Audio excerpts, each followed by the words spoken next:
Okay, the domestic season is well and truly upon us now, and with the county championship starting in under 2 weeks, we thought we'd better get busy and talking to some of the major players for the domestic season. And there are none bigger on the domestic county scene than the Essex T20 captain, Mr. Simon Harmer. Simon, welcome to 98 Out. Thank you. Thank you so much for having me. You've been on before, so it's good to see you again. This time we got you on video. Yeah, you are looking pretty healthy, I must say. I spent 10 days in Kenya, so it's probably the tan that's doing it for me. But yeah, I'll take the compliments. Thanks. So Essex busy again. We've seen some videos of the beep tests and all that stuff going on indoors, and a bit of outdoor action now with a warm-up game against Lancashire. How are the squad, and what's the feeling in the camp? I want to throw it out there that Essex must be up there with one of the fittest counties. The yo-yo scores that we put in are pretty impressive. Guys like Sir Alistair Cook and Aaron Beard finished it, which in my professional career I've never seen somebody finish a yo-yo test. So yeah, I think the boys are incredibly fit, worked hard. Obviously there wasn't a hell of a lot to do over the winter besides fitness. Skills were a bit harder to come by with indoor facilities and social distancing, etc. But yeah, I think the 4-day game against Lancs has been a good exercise. It's obviously not ideal weather to be playing cricket in, but yeah, I think there's been some good performances. What's the state of? There aren't any injury problems or any concerns, because it must be difficult being so inactive due to lockdown over the winter, but it sounds like everyone's raring to go. Yeah, I think the medical staff, Chris Clark-Irons, Harry McQueen, have been very diligent in how the guys have come back. They're very aware with the fast bowlers in terms of workloads and making sure that it's a gradual process to sort of getting them back to where they need to be. So yeah, I think there is a lot of injury concern. I think if you looked around the world at sport last year and the reintroduction of professional sport, there was a lot more injuries than sort of necessarily would have occurred. So yeah, touch wood, we're all good to go for now. What are the targets for Essex this year? I mean, I know usually it's win everything, because they always do. But it's a more expanded season this year. It's longer. You've got more competitions to go for. Is there any sort of priority list for the guys? Not really. Our sort of mantra, if you want to call it that, is to try and win every game of cricket that we play in. But yeah, I think it's going to be extremely tough playing 10 4-day games in a row. Especially, we just spoke about sort of the fitness and injury aspect. I think the ability to keep sort of the squad fresh and to make sure that we have the depth to be able to rotate players if they do need a break. But yeah, I mean, we've done extremely well in 4-day cricket over the last 4 years. We showed glimpses of what we're sort of capable of in 2019 in white ball cricket. So yeah, I'd love to win another 2 trophies this season.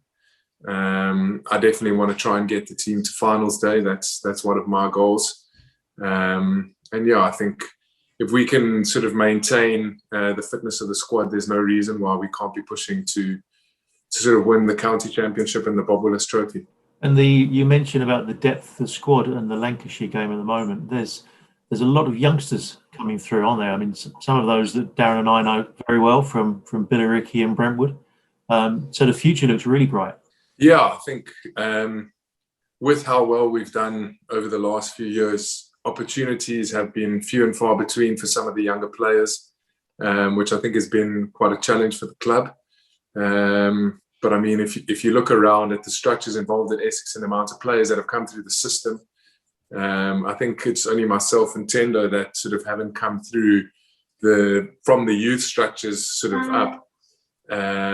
So yeah, I think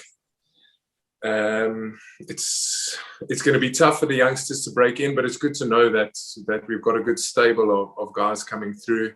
And obviously the biggest thing is for them to hit the ground running and not sort of need a season to sort of get used to the intensity of first team cricket. I think it is quite different to second team cricket. But yeah, I think there's a lot of talented players in our squad. Yeah, and it looks from Paul Walter from Billericay, he's pretty well established nowadays. But the Brentwood Boys, Ben Allison, Harry Phillips, Will Buttle, and they all seem to have done pretty well over the last couple of days. Yeah, all sort of really good individuals, good people as well. You know, Ben Allison has sort of been pushing hard. He's there and thereabout. He's got a lot of potential and a lot of skill. And, you know, guys like Will Battleman have, again, they've had sort of glimpses in at the first team.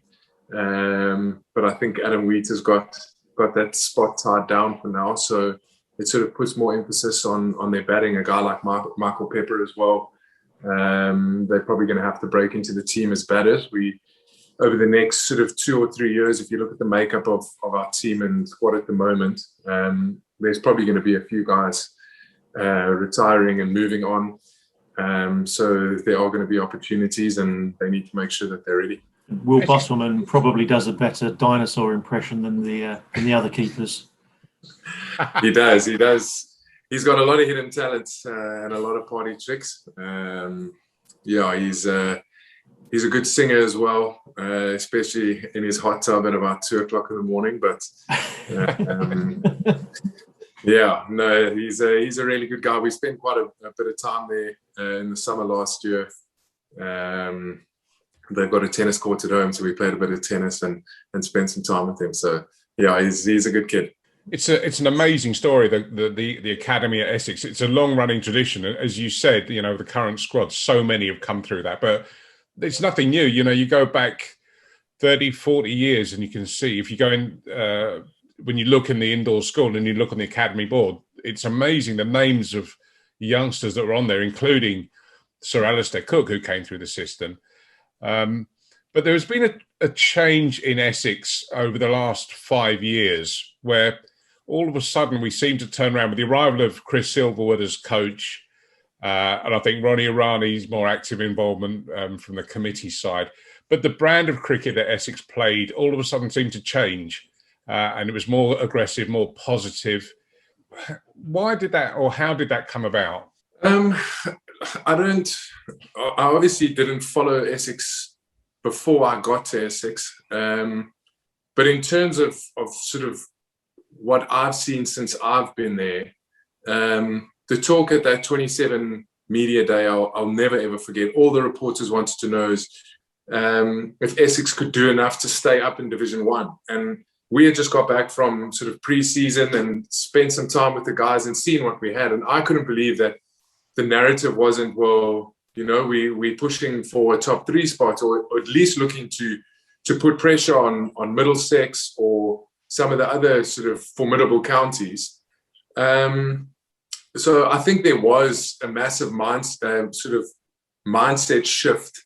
I think the addition of me coming into the squad, obviously they never foresaw that it was going to pay the dividends that it has. But I think the move from the club, from Ronny Hogg, from Chris Silverwood, to acknowledge that they needed an outright spinner, that it could help them in 4-day cricket, even if it was only from sort of the middle of the year onwards.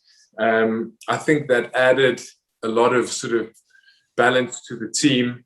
And yeah, like I said, I didn't even imagine that it would go as well as it had. But I think if you look at how well Jamie Ports has done, I mean, he's also been up there with leading wicket takers over the last 4 seasons. And everybody's chipped in when guys have come in. They've done well. Aaron Beard's come in and put in some big performances. Dan Lawrence, a young kid. I mean, I think he was 19 in 2017. And it was that the marker in the sand for me was we played against Lancashire at Chelmsford, and they dominated us for 3.5 days. And we needed to bat 5 sessions to save the game. And Dan Lawrence batted until the end of play on day 4, got 100 and something not out, and was an incredibly mature innings for such a young kid.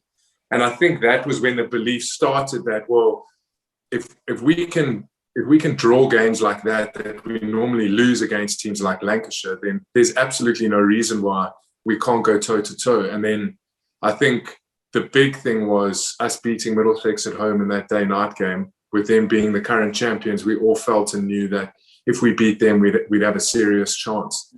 And then I think as the sort of momentum started to build and the belief started to grow, the sort of group of guys that we've got is, extremely talented. But sometimes it's full and well knowing that you can do something, but then it's another thing doing it. And then I think when we started to do it and we gained the confidence from that, that's kind of where things changed for us. That night at Edgbaston in 2019, I was there, and I know how my emotions were. Just give us your memories of that wonderful night. Yeah, again, I'd heard so much talk about Essex had never made it to the final. They were always sort of on the M25 back to Chelmsford by midday. So there was a lot of like baggage and history. And I was like, well, the way that we got into finals day, the stars sort of started to align. Glamorgan needed to beat Hampshire. They hadn't won a game in like 17 or 18 matches. They managed to beat Hampshire. We beat Kent. And then we drew Derbyshire in the semi-final. And I think of all the teams, and absolutely no disrespect to Derbyshire, but of the other three teams, if we could have picked a team, it probably would have been Derbyshire, because if we could beat Derbyshire and get into the final, anything was possible. And the way that we set up as a team in that competition with Ravi and Ports and Sam Cook, myself, Adam Zampa, we were really good on slow wickets. And yeah, we got to Edgbaston. We played the second semi-final, so it was a used wicket already. And it was slow, it was turning. It couldn't have been a better wicket for us as a team. And yeah, just everything fell into place up until that last ball. Yeah, it gives me goosebumps just thinking about it now. It's still a vivid memory, and something I think I'll look back on my career with extremely fond memories. Quiet changing room afterwards?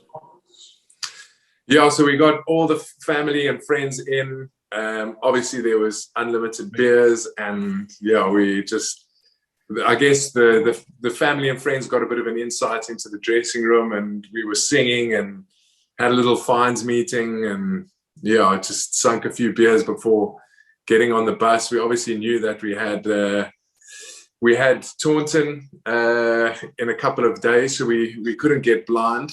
But yeah, we got back to the hotel then, and all the sponsors that had come down for the game were there in the hotel lobby. They had sort of booked out the bar, so we had a couple more beers there. Yeah, it's good memories. And then how's it been playing? I think we're going to see some spectators back this year. I think that does make a difference, does it? Because it must be a bit weird playing in empty stadiums like you did last year. Yeah, I think it's like playing cricket in South Africa. The support isn't great there. So 4-day games, you play in empty stadiums. So it was a familiar feeling for me. But I think the biggest thing is on day 3, when you've been in the fields for a day and a half and you need a bit of extra energy, and the crowd's there and they're buzzing and there's eyes on you, it kind of gives you that adrenaline rush that you need, where you didn't really have that. And even watching cricket, watching the India-England series, the first 220s where they had crowds in, like the viewing experience is completely different to when they then went and played in empty stadiums. So I think both from that sort of perspective, a viewing perspective as well, I'm guessing that's why there's 10 4-day games in a row, so that when the T20s and 100 do roll around, that there is a possibility that there can be fans in the stadium. But yeah, it doesn't feel normal, and I think we're all looking forward to getting fans back. We've got quite a following from fans in South Africa.